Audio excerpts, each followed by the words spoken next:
और ये देखिए आप आरएसएस के लोग अभी हिंदू के नाम पे वो पर्चियां बांट रहे हैं, ये बाबा रामदेव के कंधे पे बंदूक लगा के कुछ और हिंदुओं के ऊपर कर रहे हैं, वो उनके श्री श्री रविशंकर हैं, वो भी कुछ लक्ष्मी जी की बात कर रहे हैं। ये इनके सब बहुत ही सोच विचार के इनकी स्ट्रैटेजी है। ये जो कहा है जी उर्मिलेश जी जो कह रहे हैं वो बात बिल्कुल सही है।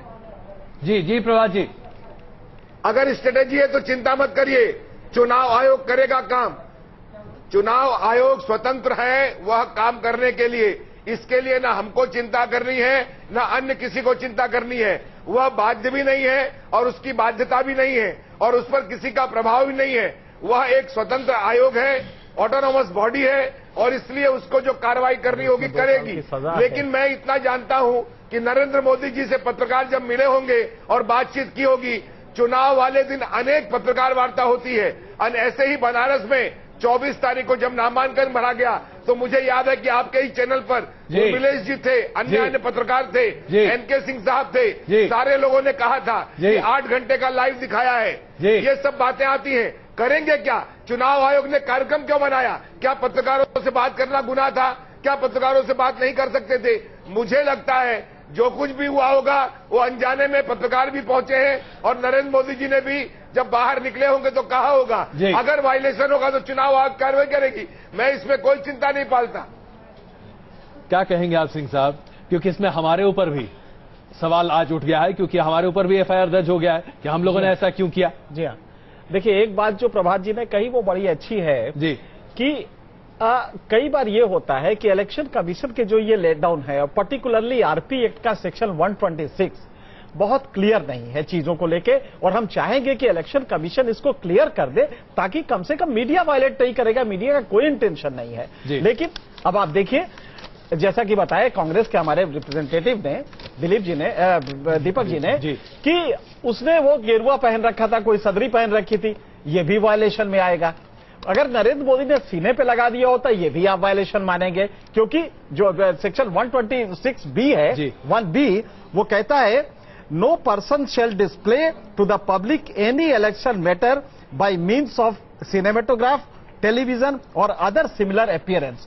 और इलेक्शन मैटर का परिभाषा है in this section, expression election matter means any matter intended और कैलकुलेटेड टू इन्फ्लुएंस और affect the result of election. बिल्कुल। अब जरा आप सोचिए कि कल नरेंद्र मोदी सीने पे ही लगाए चल रहे हैं या गेरुआ उन्होंने सैफरन पहन लिया है, ये भी वायलेशन है। तो हम चाहेंगे कि इलेक्शन कमीशन का बहुत सम्मान है और मुझे लगता है कि सारी पॉलिटिकल पार्टीज भी करती हैं।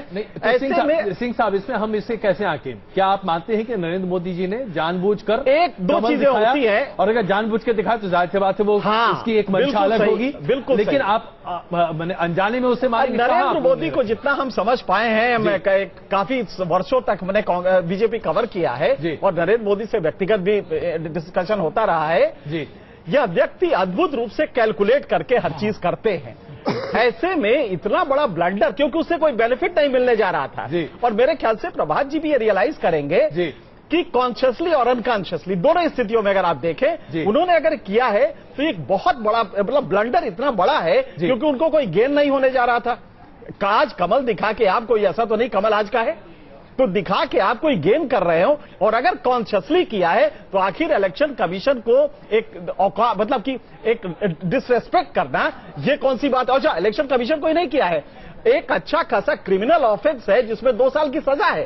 इंदिरा गांधी को इससे कम में सजा हुई थी। आप याद करिए, जब इंदिरा गांधी का था तो यशपाल कपूर ने सिर्फ गाड़ियां ली थी और गवर्नमेंट पेरोल पे थे। इस पे इंदिरा गांधी को इलेक्शन नल एंड वाइड हुआ, जस्टिस एमएल सिन्हा ने किया और मुझे इमरजेंसी लगाना पड़ा। प्रभात जी, अगर सिंह साहब की इस बात पर आप सिर्फ थोड़ा सा रोशनी प्रकाश डाल सकें, क्या फायदा मिल सकता था मोदी जी को वो कमल का चिन्ह दिखाने का?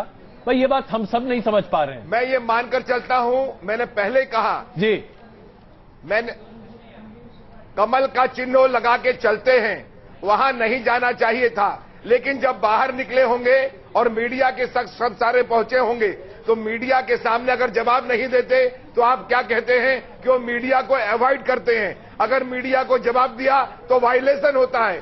इसलिए मैं ये मानकर चलता हूं कि पर्टिकुलरली उसका पहला पार्टी कुछ भी नहीं था, उन्होंने जवाब दिया और इसलिए और नहीं वो बोले हैं ना, वो बोले हैं, जब बोले हैं तो उसमें कोई दिक्कत नहीं है। और मैं इसके बाद भी कहता हूं चुनाव आयोग एफआईआर लॉन्च किया है।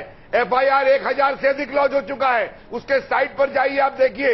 एफआईआर लॉन्च होने के बाद उसकी जांच होगी। और जैसा आपने कहा कि सेक्शन 126B में क्लैरिफाई होना चाहिए कि मैं कौन सा कपड़ा पहनूंगा। क्या मैं लाइट भगवा पहन के चला गया या डार्क भगवा पहन के चला गया तो क्या ये वायलेशन है? ये इस तरह के, और अक्सर वो कपड़ा पहनते ही भगवा कुर्ता उनकी चॉइस है। आप जैकेट जो भगवा पहनते हैं तो क्या इसको आप वायलेशन मानेंगे? चलिए कमल का फूल लेके मतदान केंद्र में जा रहे हैं और अपना वोट डाल रहे हैं तो वो चुनाव आयोग को छोड़ा जाए। चाहे बाद में वो बयान दें या न दें, अगर वो कमल का फूल लेके जा रहे हैं और मतदान केंद्र में जा रहे हैं, 100 मीटर के रेडियस के अंदर जा रहे हैं, तो उल्लंघन है, उसमें प्रश्न चिन्ह है ही नहीं। हुसैनी साहब, मैं प्रभात जी आपके पास आता हूं, लेकिन हुसैनी साहब बहुत देर से इंतजार। चुनाव आयोग काम करेगी जो करना होगा, इसलिए हम परेशान क्यों हो? चलिए, चुनाव आयोग पर सब कुछ छोड़े। हुसैनी साहब, एक आखिरी टिप्पणी आपकी इस पर। अरे ये चुनाव आयोग का मामला नहीं, ये एक्ट वायलेशन है, क्रिमिनल ऑफेंस। क्रिमिनल ऑफेंस है, चुनाव आयोग नहीं है केवल, वो भी है। जी हुसैनी साहब।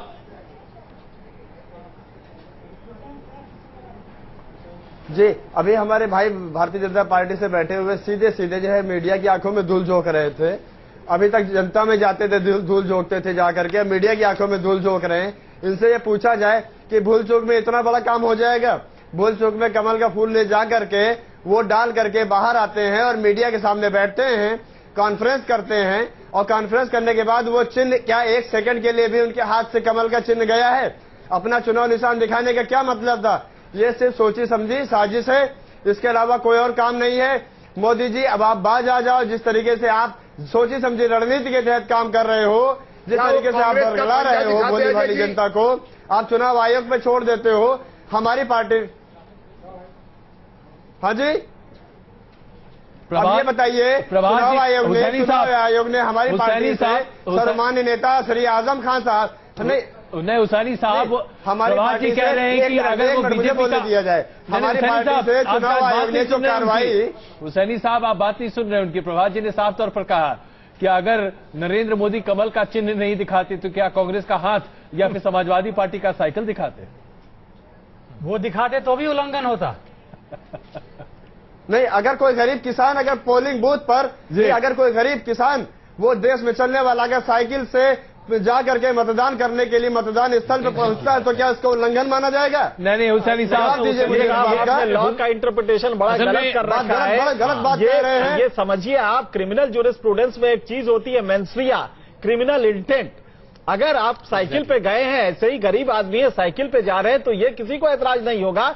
लेकिन अगर आप साइकिल उठा के और यूं दिखा रहे हैं तो इस पे ऐतराज होता है कि ये इलेक्शन सिंबल है। और यही अगर नरेंद्र मोदी का जो मामला है वो ये है कि क्या आपने इंटेंशनली किया है? अगर आपने जेब से निकाला, उसके साथ पहले तो उंगली दिखाई, फिर उसके पीछे तर्जनी के बाद आपने ये रखा है, तो आज इशू ये, क्या ये इंटेंशनल था? इंटेंशनल था तो भी क्या बेनिफिट कोई मिलने जा रहा था? क्यों किया होगा मोदी ने? इसी पर डिबेट हो रही है। हुसैनी साहब, मैं आता हूं आपके पास, लेकिन एक छोटी टिप्पणी आपकी उर्मिला जी, इससे पहले कि हम यहाँ पर, मुझे वही लग रहा है कि अगर इनका लगा था, अगर इनके जैसे कि तो बढ़ा रहा है, लगा रहता है कहीं न कहीं हुसैनी साहब आपसे दीपक जी एक सेकंड, हुसैनी साहब एक सेकंड प्लीज, जरा उमेश जी की बात सुन लेते हैं। अभी हमें रुकना भी है कुछ देर के लिए। नहीं, बिल्कुल देखिए, बिल्कुल साफ है जो सेक्शन 126 है उसमें बिल्कुल साफ है कि इंटेंशन क्या है आपका। अब आप वो कह रहे हैं, हुसैनी साहब वो राजनीतिक आदमी है, उनको ऐसे नहीं कहना चाहिए कि साइकिल पर आप जा रहे हैं और आपसे गलती हो रही है। ये कैसे हो भाई? आप जानते हैं कि वो गलत नहीं है, किसी किसान का साइकिल पर जाना इंटेंशन की बात है। और दूसरी बात कि नरेंद्र मोदी जी कमल का निशान जो लेकर के लहरा रहे हैं, 14 मिनट तक प्रेस कॉन्फ्रेंस कर रहे हैं, वो पहले से स्टेज वहां बना हुआ था, छोटा सा एक बाकायदे योजना थी प्रेस कॉन्फ्रेंस की। तो इससे मुझे लगता है कि एक खतरनाक बात है, ये हमारी डेमोक्रेसी के लिए बहुत वो है, डैमेजिंग है। और दूसरी बात, जो प्रभात जी बार बार कह रहे हैं कि इलेक्शन कमीशन देखेगा, अरे भाई इलेक्शन कमीशन तो देखेगा, लेकिन इलेक्शन कमीशन को अगर हम एम्पावर कर रहे हैं, अगर हमारा ही इलेक्शन कमीशन है और हम उसको नजरअंदाज करते हैं, ये कानून को नजरअंदाज करते हैं, कानून के रक्षक लोग, जो कानून की रखवाली जिनका जिम्मा है, जो प्रधानमंत्री बनने वाले हैं आपके मुताबिक देश के, अगर वही ये कर रहे हैं और आप कहें कि निर्वाचन आयोग देखेगा, बिल्कुल ये कई ऐसे सवाल खड़े करता है जिसका जवाब मैं समझ चाहूंगा। हमें यहाँ पर रुकना पड़ेगा, मजबूरी है। ये कमर्शियल ब्रेक है। हम यहाँ पर बस कुछ देर के लिए रुक रहे हैं, वापस आते हैं, चर्चा जारी रहेगी। क्या वाकई में आज नैतिकता को हमने ताक पर रख दिया है? इसके साथ साथ जो बड़े दिग्गज आज मैदान में है उस पर भी करेंगे चर्चा। बने रहिए हमारे साथ।